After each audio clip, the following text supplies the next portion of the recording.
আসসালামু আলাইকুম। Basic IT একাডেমিতে আপনাদের সবাইকে স্বাগতম। সবাই কেমন আছেন? আমি আলহামদুলিল্লাহ অনেক ভালো আছি।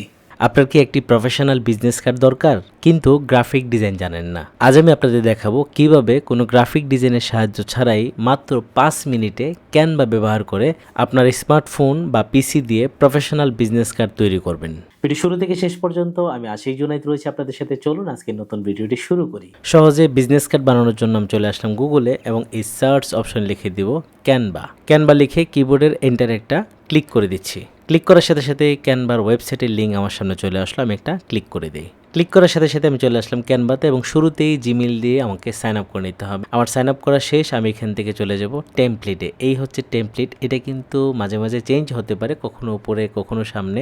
আপনি খুঁজে নেবেন টেমপ্লেট কোথায় রয়েছে। তো আমি টেমপ্লেটে ক্লিক করার সাথে সাথে এখানে একটা সার্চ অপশন চলে আসবে। আমি এখানে যা চাই বা যে ধরনের টেমপ্লেট চাচ্ছি সেটা এখানে লিখে দিব। তো আমি এখানে লিখে দিলাম বিজনেস কার্ড ডিজাইন, লিখে কিবোর্ড থেকে এন্টার প্রেস করে দিই। আইডি কার্ড এবং বিজনেস কার্ডের মধ্যে কিন্তু পার্থক্য রয়েছে। আইডি কার্ড হচ্ছে কোনো একটা প্রতিষ্ঠানের আইডেন্টিটি, আর বিজনেস কার্ড হচ্ছে আপনার পরিচয় দিবে যে কার্ডটা আপনি মানুষকে দেওয়ার জন্য তৈরি করবেন। তো আমি এখানে ক্লিক করার সাথে সাথে অনেক ডিজাইনের বিজনেস কার্ডের টেমপ্লেট কিন্তু চলে আসলো। আমি এখান থেকে যে কোনো ডিজাইন কিন্তু আমার মতো করে এডিট করে তৈরি করে নিতে পারবো। ক্যানভাতে কিন্তু দু ধরনের টেমপ্লেট পাওয়া যায়, একটা হচ্ছে প্রো, একটা হচ্ছে ফ্রি। আমরা কিন্তু ফ্রিতে অনেক বানাতে পারবো, কিন্তু আপনি যদি আরও বেশি প্রফেশনাল চান তখন কিন্তু আসলে ক্যানভা প্রো ইউজ করতে হবে। তা না হলে কিন্তু ক্যানভার সব ডিজাইন আপনি আপনার মতো করে ইউজ করতে পারবেন না। তো বিজনেস কার্ড আপনি দুই রকম বানাতে পারবেন, একটা হচ্ছে ছবি সহ আর একটা হচ্ছে ছবি ছাড়া। আপনি কিভাবে বানাবেন সেটা আপনার পছন্দ। এটা হচ্ছে ফ্রি, এটা ফ্রি, এটা ফ্রি, এটা ফ্রি, এটা ফ্রি, এরকম অনেক ফ্রি আছে। ঠিক আছে, আমরা এখান থেকে দেখব কোনটা আসলে কীরকম। আমি যখন যে কোনো একটা টেমপ্লেটের উপরে মাউসটা রাখবো তখনই কিন্তু আমরা একটা বিজনেস কার্ডের ফ্রন্ট সাইড কেমন হবে, ব্যাক সাইড কেমন হবে, দুটোই কিন্তু আমরা দেখতে পারবো। এই ডিজাইনটা দেখে কিন্তু আমি পছন্দ করতে পারবো যে এই টেমপ্লেটটা আমি নেব কি না। যদি মনে করি যে না আমি এটা নেব, এটার উপরে ক্লিক করে দেবো। যদি মনে করি এটা নেব, এটার উপরে ক্লিক করে দেবো। এরকম কিন্তু অনেক রয়েছে। তো আমি এখান থেকে এই ডিজাইনটা করতে চাই, এটা আমার পছন্দ হয়েছে। আপনি আপনার মতো করে যে কোনো ডিজাইনকে কাস্টমাইজ করে আপনার মতো করে নেবেন। আমি এটার উপর একটা ক্লিক করে দিই। ক্লিক করার সাথে সাথে আমার এই টেমপ্লেটের মতো করে কিন্তু এখানে আরও অনেকগুলো ডিজাইন চলে আসছে। এখান থেকে কিন্তু আপনি চুজ করতে পারেন। তো আমি এই ডিজাইনটাই করতে চাই, এটা আমার পছন্দ। তো আমি এখান থেকে কাস্টমাইজ দিস টেমপ্লেট, এটার মধ্যে একটা ক্লিক করে দিই। ক্লিক করার সাথে সাথে বিজনেস পেজ এডিট করে আমার মতো করার জন্য দুটি পেজ কিন্তু আমার সামনে চলে আসলো। এটা হচ্ছে ফ্রন্ট পেজ আর এটা হচ্ছে ব্যাক পেজ। তো আমি এখান থেকে আমার মতো করে সব ইনফরমেশন পরিবর্তন করে নিচ্ছি। তো শুরুতেই নাম পরিবর্তন করে নিচ্ছি। এই নামের উপরে ক্লিক করে দিব। আমি কেটে দিয়ে আমার নাম বসিয়ে দিচ্ছি। নাম লিখে দিলাম, বাইরে ক্লিক করে দিলাম। চাইলে কিন্তু এটার কালার আমি পরিবর্তন করতে পারি। এই লেখার উপরে ক্লিক করে এই যে ফন্ট কালার রয়েছে, আমি চাইলে আমার মতো করে যে কোনো কালার দিতে পারি। তো এখানে যা আছে আমার কাছে মনে হচ্ছে সাদার মধ্যে কালো লেখাটাই অনেক সুন্দর। তো এরপরে যে কাজটা করবো সেটা হচ্ছে রিয়েল এস্টেট এজেন্ট, মানে সে আসলে কোন পদধারী বা তার আসলে কি পদবি সেটা লিখে দিচ্ছে। তো আমি এখানে রিয়েল এস্টেট এজেন্ট এটা বাদ দিয়ে আমার মতো করে আমি যা ইউজ করতে চাই সেটা লিখে দিচ্ছি। তো লেখার উপরে ক্লিক করে দিলাম এবং ডিলিট করে আমি এখানে লিখে দিলাম ফাউন্ডার অ্যান্ড সিইও। বাইরে ক্লিক করে দিচ্ছি। এই হচ্ছে আমার নাম এবং পদবি। এবং এরপরে হচ্ছে এখানে নাম্বার, এখানে দুটি নাম্বার দেওয়া আছে। আপনি চাইলে দুটি দিতে পারেন, চাইলে একটা দিতে পারেন। নিচে কিন্তু ওয়েবসাইট এবং জিমেল একসাথে দেওয়া আছে, আপনি চাইলে আলাদা আলাদাও দিতে পারেন। এবং এরপর হচ্ছে ঠিকানা দেওয়া আছে। তো আমি এই সব ইনফরমেশন আমার মতো করে পরিবর্তন করে দিচ্ছি। তো আমার সব ইনফরমেশন এখানে দিয়ে দিলাম। শুরুতে নাম্বার দিলাম, ওয়েবসাইট দিলাম, জিমেল দিলাম, আমার এখানে ঠিকানা দিলাম। আপনি আপনার মতো করে আপনার কোম্পানির বা আপনার যে বিজনেস আইডেন্টিটিতে যা কিছু ইউজ করতে চান সব কিছু দিয়ে নেবেন। এখানে নাম্বারটা চাইলে, যেহেতু জায়গাটা ফাঁকা আছে, এখানে দুটি নাম্বার ছিল, এখন আমি একটু বড় করে নিতে পারি। এই যে এখানে এই যে বিন্দুতে চাপ দিয়ে ধরে আমি এখান থেকে কিন্তু সাইজটা বড় করে দিলাম। ঠিক আছে, এখানে কিন্তু প্রত্যেকটা এলিমেন্ট আপনি পরিবর্তন করতে পারবেন, কালার পরিবর্তন করতে পারবেন। এখানে যদি মনে হয় যে অন্য কোনো একটা সিম্বল বসাবেন, অন্য কোনো ডিজাইন বসাবেন, সব করা যাবে। আমি যদি এখান থেকে মনে করি যেটার কালার চেঞ্জ করব সেটাও করতে পারি। তো এখন যে কাজটা করব সেটা হচ্ছে এই যে ছবিটা আছে এই ছবিটা বাদ দিয়ে এখানে আমার একটা ছবি বসাতে চাই। আর এই ছবি বাদ দেওয়ার জন্য এই ছবির উপর একটা ক্লিক করে দেব। তারপর এখানে দেখুন ডিলিট একটা অপশন চলে আসবে। আমি যখন এই ডিলিটের মধ্যে একটা ক্লিক করে দিব দুটি অপশন আসবে, একটা হচ্ছে ডিলিট ইমেজ, একটা হচ্ছে ডিলিট ফ্রেম। আমি কি পুরো ফ্রেমটাই ডিলিট করতে যাচ্ছি নাকি শুধু ইমেজটা ডিলিট করতে যাচ্ছি। তো আমি যদি ফ্রেম ডিলিট করে দিই তাহলে কিন্তু এইরকম রাউন্ড করে ছবিটা বসবে না।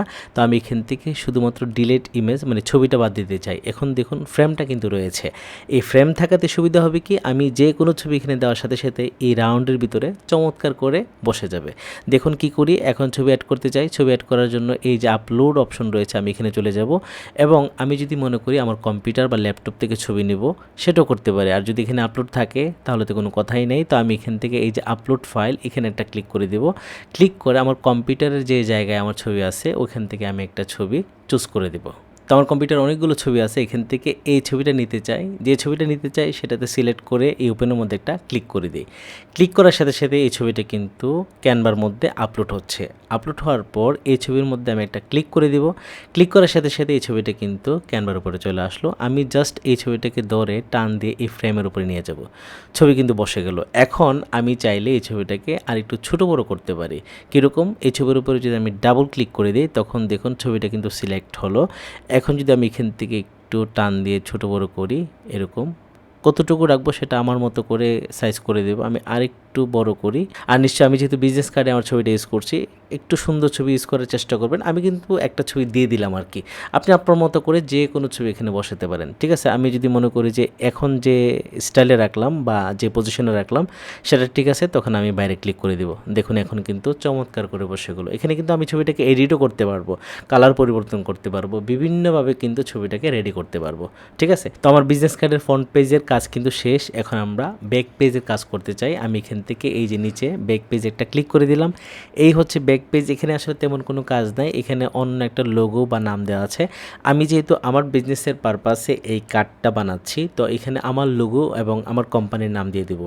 সেটা আপনি যে কোম্পানিতে জব করেন বা আপনার যদি নিজস্ব কোনো প্রতিষ্ঠান হয় সেটা আপনি এখানে বসিয়ে দিবেন। তো আমি এখান থেকে এই লোগোটাকে বাদ দিতে চাই। বাদ দেওয়ার জন্য এই লোগোটার উপরে ক্লিক করে দিব এবং এখান থেকে ডিলিট একটা ক্লিক করে দিব। লোগো কিন্তু চলে গেল এবং এই লেখাটা এখানে রয়েছে। আমি চাইলে নতুন করে লেখাও নিতে পারি বা এই লেখার উপরে এডিট করে আমার কোম্পানির নাম এখানে বসিয়ে দিতে পারি। তো আমি আগে লোগোটা নিয়ে আসি। তো শুরুতে আমার লোগোটা আমি এখানে অ্যাড করে নিচ্ছি। এই আপলোডে গিয়ে আপলোড ফাইলে ক্লিক করে দিব। আমার কম্পিউটার থেকে কিন্তু লোগোটা আমি এখানে অ্যাড করে নেব ছবির মতোই।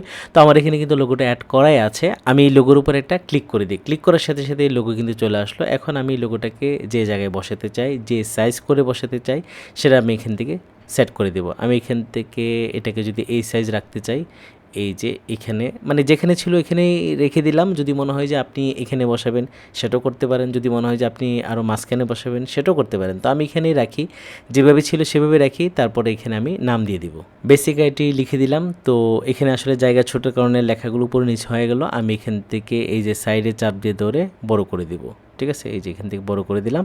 এখানে কিন্তু আপনি ছোট বড় যে ফন্টে ইচ্ছে সেখানে লিখে দিতে পারেন। আবার যদি মনে হয় যে না আমি ফন্টে লিখবো না বা ফন্ট পরিবর্তন করব, সেটাও কিন্তু করতে পারবেন, ঠিক আছে। তো আমি এখান থেকে যেখানে রাখতে চাই একদম মাঝ বরাবর সেখানে রেখে দিলাম।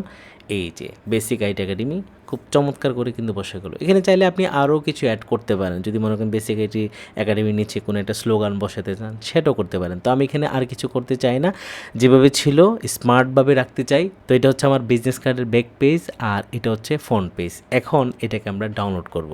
ডাউনলোড করার জন্য আমি উপরে এই শেয়ার অপশনে চলে যাব এবং এখান থেকে এই ডাউনলোডের মধ্যে একটা ক্লিক করে দিব। ক্লিক করার পর এখান থেকে আমি ফাইলটা পিএনজি যেটা অটোমেটিক সেট করা আছে সেটাই রাখতে পারি। আমি যদি মনে করি অন্য ফরম্যাটে নেব জেপিজি বা পিডিএফ সেটাও কিন্তু এখান থেকে আমি ডাউনলোড করতে পারবো। তো আমি এটাই নিতে চাই এবং এটার সাইজ হচ্ছে 1050x600, মানে এটার যে মাপটা সেটা অটোমেটিক দেওয়া আছে। তো আমাকে আসলে মাপ পরিবর্তন করার কোনো প্রয়োজন নাই। এবং এরপর হচ্ছে সিলেক্ট পেজ, মানে আমরা এখান থেকে কোন কোন পেজ ডাউনলোড করতে চাই। তো এখানে কিন্তু অটোমেটিক দুটি পেজ সিলেক্ট করা আছে। তো আমি এখান থেকে কিছুই করব না, এই ডাউনলোডের মধ্যে একটা ক্লিক করে দেব। তো এখানে একটা বিষয় আছে, দুটি পেজ একসাথে ডাউনলোড করলে কি হয় আমরা এর পরবর্তী ডাউনলোড হওয়ার পরে দেখাচ্ছি। তো আমার বিজনেস কার্ড কিন্তু আমার কম্পিউটার বা ল্যাপটপের মধ্যে ডাউনলোড হয়ে গেল। আমি যদি এখান থেকে এই ডাউনলোড অপশানে একটা ক্লিক করে দিই, এই যে এই ফাইলটা কিন্তু জিপ ফাইলে ডাউনলোড হয়েছে। আমি এখান থেকে এই ফোল্ডারের মধ্যে একটা ক্লিক করে দিলাম। এই হচ্ছে ফোল্ডার, এটা কিন্তু লক করা, মানে এটাকে জিপ ফাইল বলে। যারা নতুন জিপ ফাইল বুঝেন না তাদের জন্য বলছি। ক্যানভা থেকে আপনি যদি একের অধিক মানে 2, 3, 4, 5টা ফাইল একসাথে নামান তখন কিন্তু এইভাবে জিপ ফাইল হিসেবে নামবে। তো এই জিপ সফটওয়্যার কিন্তু আপনার কম্পিউটার বা ল্যাপটপের মধ্যে দেওয়াই থাকে। যদি না থাকে তাহলে আপনি এটা কিন্তু ফ্রিতেই গুগল থেকে ডাউনলোড করে নিতে পারবেন এবং সেট আপ করে নিতে পারবেন। ঠিক আছে, তো আমার এখানে জিপ সফটওয়্যার দেওয়া আছে। আর সেটা কীভাবে বুঝবেন, এই ফাইলের উপরে আমি মাউসে একটা ক্লিক করে দেব এবং এখানে কিন্তু দেখতে পারবো এটা হচ্ছে উইন্ডার, এটাও কিন্তু জিপ একটা সফটওয়্যার। ঠিক আছে, তো আমি এখান থেকে এই জিপটাকে মানে যেটা লক করা আছে সেটাকে আনলক করতে চাই। আনলক করার জন্য এই যে উইন্ডার উপরে যখন আসবো এখানে 3টা অপশন দেখাবে, এখান থেকে এক্সট্রাকের মধ্যে একটা ক্লিক করে দেব। ক্লিক করার সাথে সাথে আমার জিপ ফাইলটা কিন্তু এই যে দেখতে পাচ্ছেন আরেকটা ফোল্ডার হয়ে গেল, যেটা আসলে ওটার ভিতরে ছিল সেটা তালা খুলে বের হয়ে নর্মাল ফাইল হয়ে গেল। আমি যদি এটার মধ্যে একটা ক্লিক করে দেই এবং এখান থেকে ফাইলটা বড় করে দেখি, এই হচ্ছে আমার বিজনেস কার্ড। আমি একটু বড় করে দেখতে চাই। এটা হচ্ছে আমার বিজনেস কার্ডের ফ্রন্ট পেজ আর এটা হচ্ছে ব্যাক পেজ। তো এখন আমি আমার বিজনেস কার্ডের ডিজাইনকে পেন ড্রাইভে করে প্রিন্ট করার জন্য কোনো একটা দোকানে নিয়ে যাব, ওখান থেকে প্রিন্ট করে নেব। ব্যাস তৈরি হয়ে গেল আপনার চমৎকার বিজনেস কার্ড। আপনার ডিজাইন করা কার্ডটি কেমন হয়েছে বা কোনো সমস্যা হচ্ছে কি না তা আমাদের ভিডিওর নিচে কমেন্ট করে জানান। আজকের ভিডিওটা আপনাদের কেমন লেগেছে? যদি ভালো লাগে তাহলে অবশ্যই ভিডিওর নিচে কমেন্ট করে আপনার ভালো লাগার বিষয়টা আমাকে জানিয়ে দিন।